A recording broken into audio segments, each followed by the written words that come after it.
Hi, ladies. It's Surviving Breast Cancer in Stilettos. So please continue to like, subscribe, and comment on my YouTube channel, Surviving Breast Cancer in Stilettos. Follow me on Instagram, follow me on Facebook, and let's engage. So this video is going to be a little lengthy.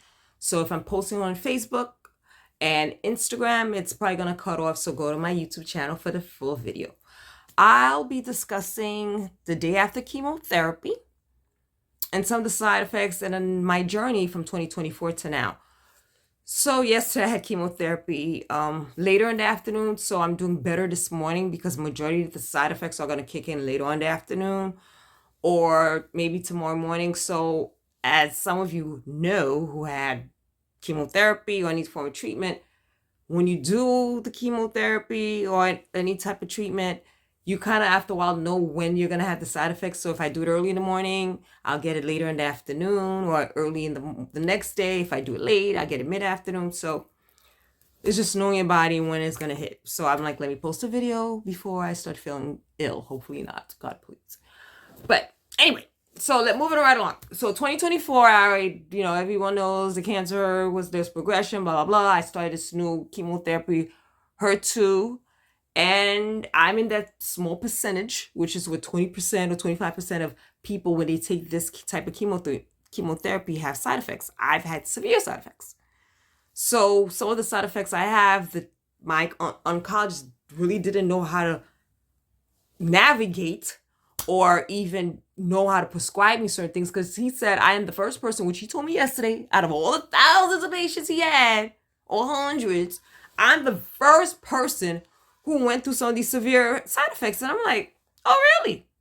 I mean, it is a new chemotherapy, but I'm really the first one. Really? Why me? Why me? And I'll talk about more of these side effects, but right now let's focus on the main one, which is migraines.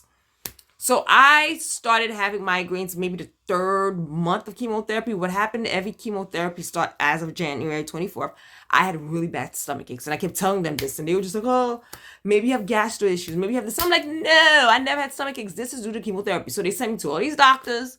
Nobody could find out what was wrong. I was taking all these medications. Nothing worked. I was crying in bed with a stomach ache.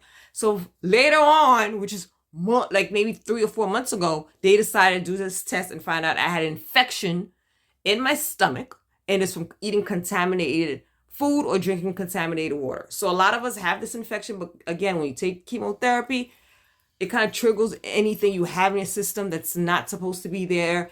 It targets any viruses you may have that's dormant. It attacks any weakness in your body. So obviously that was something I had that was somewhat dormant, and with the chemotherapy, it started showing up. So they conquered that. I went on to antibiotics for 10 days. No, I was on antibiotics for 14 days, 10 pills a day. So I ended up taking 140 pills. That was a different story. But that's over with. That was like 3 months ago. With that, I used to have stomach pains, like cramp. Like if you have a period or ever had a period, you know how I feel. To have those bad cramps. That's what it felt like. I was in bed like, oh, Lord. Then I had a headache. Like I felt my head was about to explode. The only way I could describe this headache, ladies, is someone opened up my head and threw fire in my brain. My head was literally on fire where I had to sleep with these heated, the cold caps. That was one. Then I started having my sinus pressure. So imagine, terrible migraines, sinus pressure, like I could literally not even open my eyes with being in the lights like I am now, and stomach ache. So I was like, I mean, I had a dance for this. It was like, that was the dance, because I didn't know. And I was like, Fire, you need to concentrate on one pain. And that was the stomach ache. And they got rid of that. But the last 2 months, baby, ladies, girls, my pink sisters, let me tell you, I went through the trenches. You are seeing a woman that went to hell and came back by the grace of God. That's the only thing I could think about. And I'm a little hyper right now because I'm on the steroids. So if you know how to take steroids, you are hyper until those steroids drop and gone in your system. You're like, oh my Lord, what have I been? I've been turning up all 2 days. And I was going to eat by Monday. This is not going to be me. But anyway, let me enjoy the high now. So anyway, let me go back. So November, I started having terrible, the pain, the stomach ache went away once they gave me the antibiotics. But my migraines and the sinus pressure, woo, child. I literally could not bear it. I could not bear it. In true transparency, I said if I was still living in an apartment and the window was big enough, I would have jumped out. I see why people snap and do crazy stuff. I'm being honest. And I know people are like, oh, girl, don't say that. I'm saying it. I am saying it. It was that bad where I was like, Lord, keep me from not doing nothing crazy. And I'm like, I can't jump out these windows. They're too small for my big behind. I said, oh, my God. Jesus Christ, what am I? It's prayer. Prayer kept me through because I'm telling you, there were nights I was like, Lord Jesus, take me now. Take me now. Because there was nothing that they could do about the headaches. They were prescribing over-the-counter stuff that wasn't working. They prescribed me something for people who takes it for schizophrenia and bipolarism, which made me act crazy. Like I was telling my son and my mom and my boyfriend, get away from me because I'm done lost my damn mind. I lost my damn mind. I'm being honest with this. Medication, I was losing my mind. And I started looking up the side effects, called my doctor, was like, look, this medication makes me go crazy. I need to stop. So that was one. They would give me all other type of medication and it wasn't working. So November was when I literally called my doctor in tears and said, I can't do it anymore. I need to stop the chemotherapy. This is not for me. Like, my God, like I was like, bruh, I had a like, what? Hello, this is not working. The little hood in me had to come out because these doctors, which I'm going to tell you after, you can't be nice. Because when they see you nice, they're, but when you like, look, we need to do something about this in my head. Like, what are we doing right now? Like, what are you doing?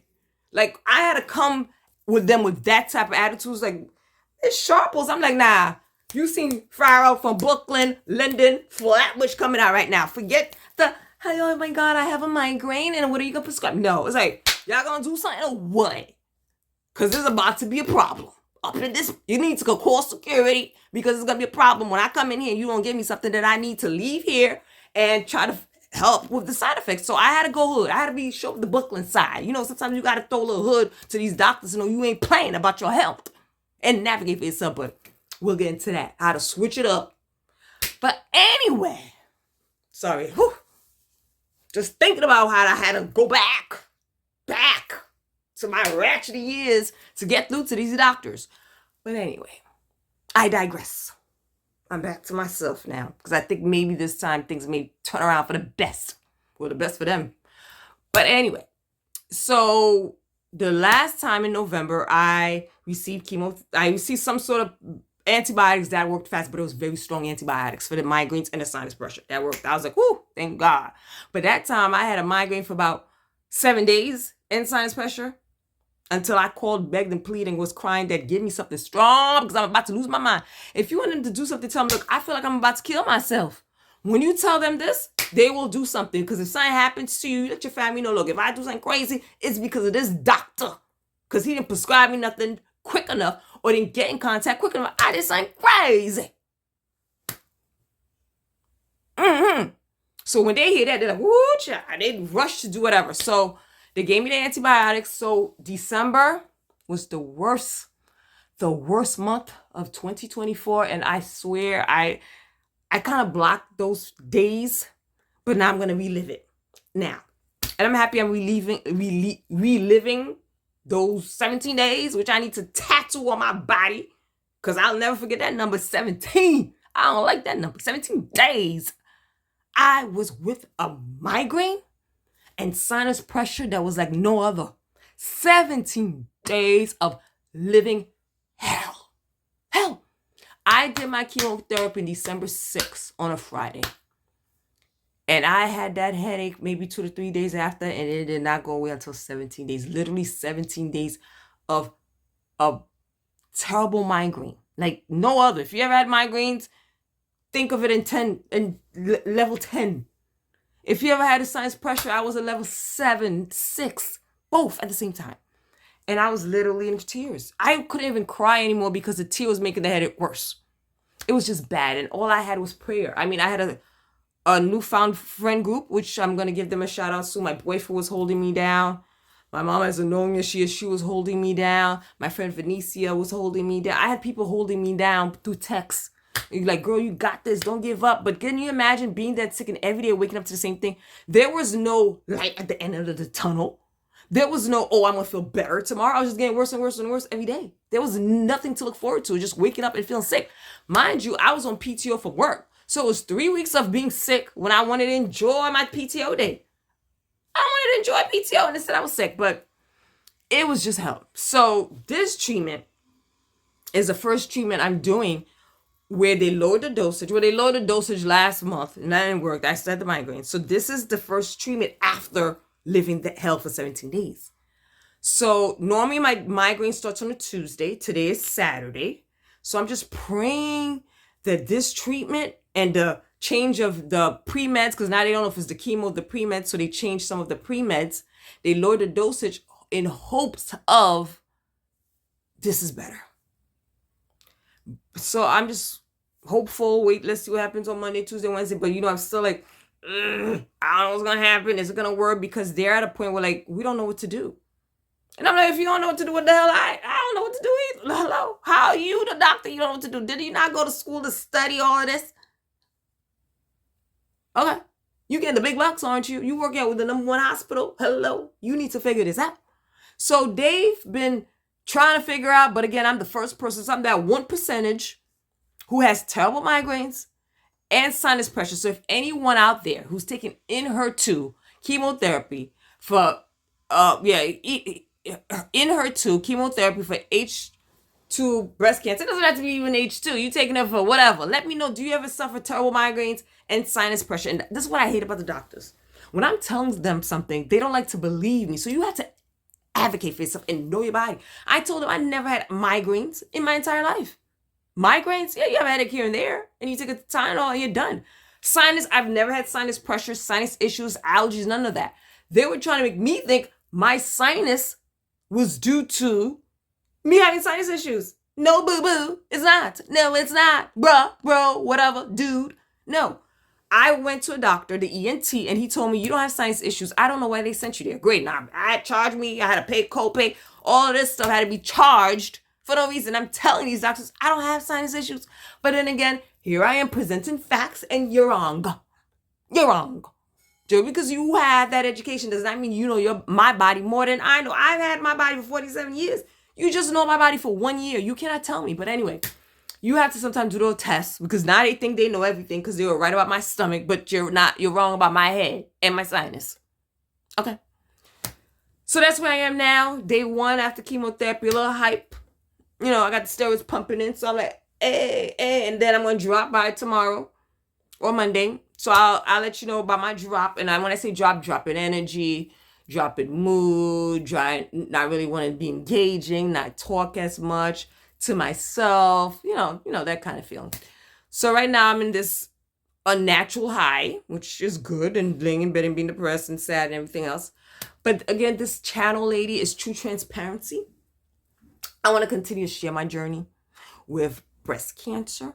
And not only about breast cancer, other stuff, because we go through other things, ladies, not just breast cancer. I want to talk about my hair loss journey. I want to talk about my skincare. Yeah, I had to get, before I got to this place, ladies, this place, yes, give you flawless, give you skin. I got to tell you what I had to go through, and I'm still going through the dry skin and trying to clear your skin up that's, look decent. I want to talk about makeup because I'm a girly girl. I like the makeup, and how I now have a makeup that's great for my skin and the texture of my skin. Now chemotherapy, I couldn't continue using the same makeup. I want to talk about that. I want to talk about my wigs on wigs on wigs, wigs on wigs and wigs. I have about 20 somewhat wigs. Talk about how I choose my wig, where I buy my wigs, how I like my wigs and wigs and wigs and wigs. I want to talk about friendship. I want to talk about being a mother and having breast cancer. I want to talk about being a girlfriend having breast cancer. I want to talk about being a boss at a company, managing a team, having breast cancer. I want to talk about having a mom who has breast cancer. I want to talk about everything regarding breast cancer and everything regarding women, what we go through, and with breast cancer, what we go through when we don't have breast cancer, and add it on to breast cancer, everything. Mental wellness, the depression state, how I come out of depression, how I get into depression, everything. I just want to talk about everything. If you have any questions you want to ask me, DM them. Comment on them. I'll make a video about the questions that you're asking. Whatever you need, I got you. I got you, girlies. And maybe later on we could go live. I could do lives. Sometimes I don't like to do lives, but maybe I'll go back. Maybe I'll do a live. Maybe when I'm more hyper. Like after my steroids, I'll probably do a live. Because sometimes when I'm sick, I may have to pause or redo the videos because I'm out of it. So when I'm hyper like this, my lives will be better. So thank you again for the love, support, comments, DMs, people text me, whatever way you want to communicate with me to show me the support, I receive it all. Just give me the love and I'll give it back. So please continue to like, subscribe to my YouTube channel, Surviving Breast Cancer in Stilettos. And again, you should all know why I put the name Stilettos, because it's sexy, it's fierce, and we step it on this cancer. We step it on cancer. Okay, we're now Stilettos. So that's why I named the channel that. I love stilettos. Now I don't really wear them as much because I'm getting older. You know, I'm weaker now sometimes. But give me a nice pair of stilettos. I'll put it on and show out in about 30 minutes and then take it off. But anyway, I got my 30 minutes of fabulousness. And, you know, comment, follow me on Instagram, wherever, Facebook. You'll find me. I'm on all 3 platforms. Find me and follow. And thank you again, ladies. Bye.